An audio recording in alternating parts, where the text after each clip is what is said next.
So these bindings are really simple. You put your foot in, you get your back end adjusted on this thing.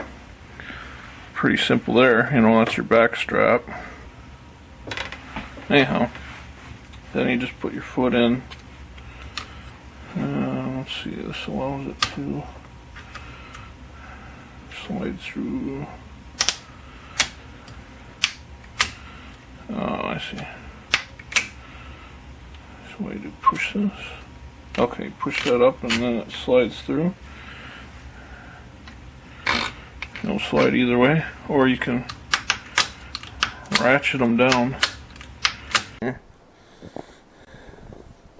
First time.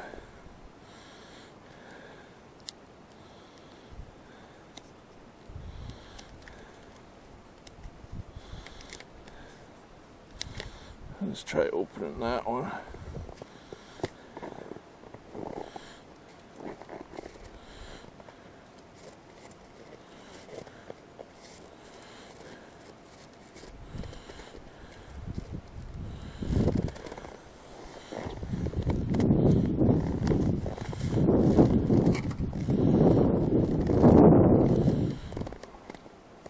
It's actually pretty close to right there.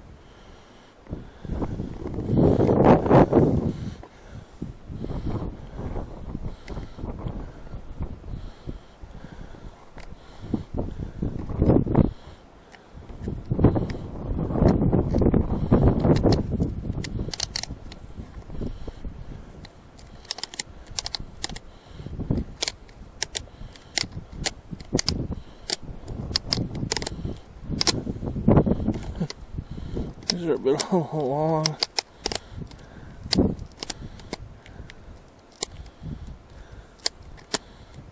pretty tight right there.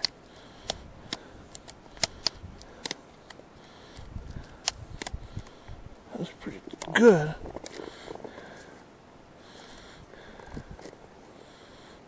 That's pretty good.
As you can see, they do have directions on the back, but it's all in French. But they have pictures, so should be able to figure it out. I have read a lot of people needed to get longer bolts to attach these to different snowshoes, so we'll see how this goes. You can see this is what comes in the bag here.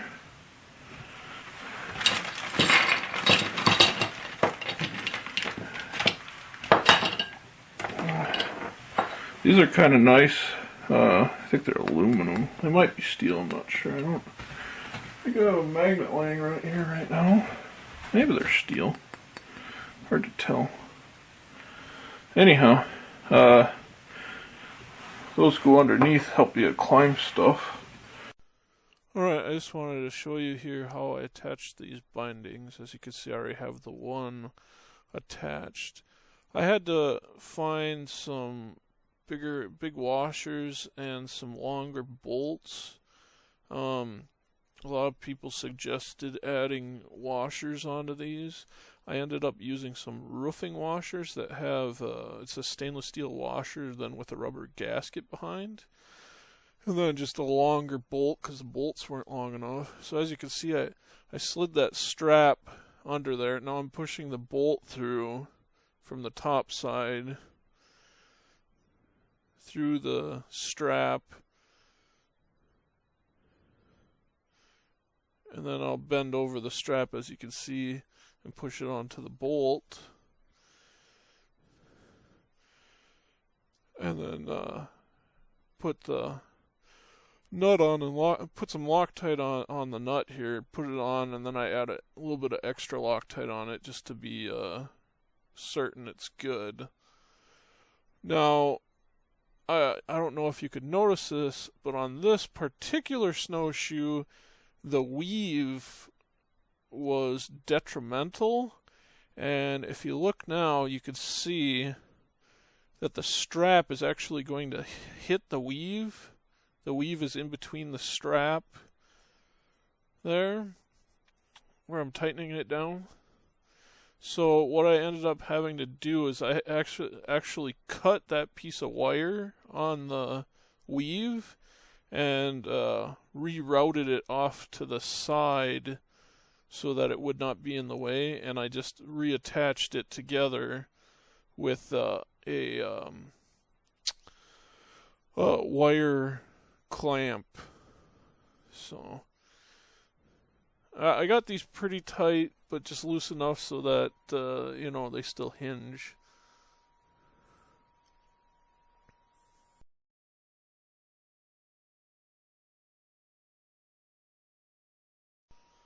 So here I'm just testing the tightness of them. As you can see, it's not bending right because of that wire I told you about is in the way, so I ended up having to fix that. You can see those washers I added, which fit within the plastic of the bindings.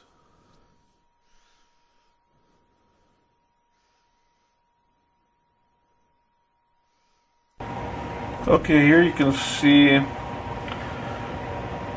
there's the wire. I rerouted it back here. You can see the cut there. There's a cut there, and then it goes through,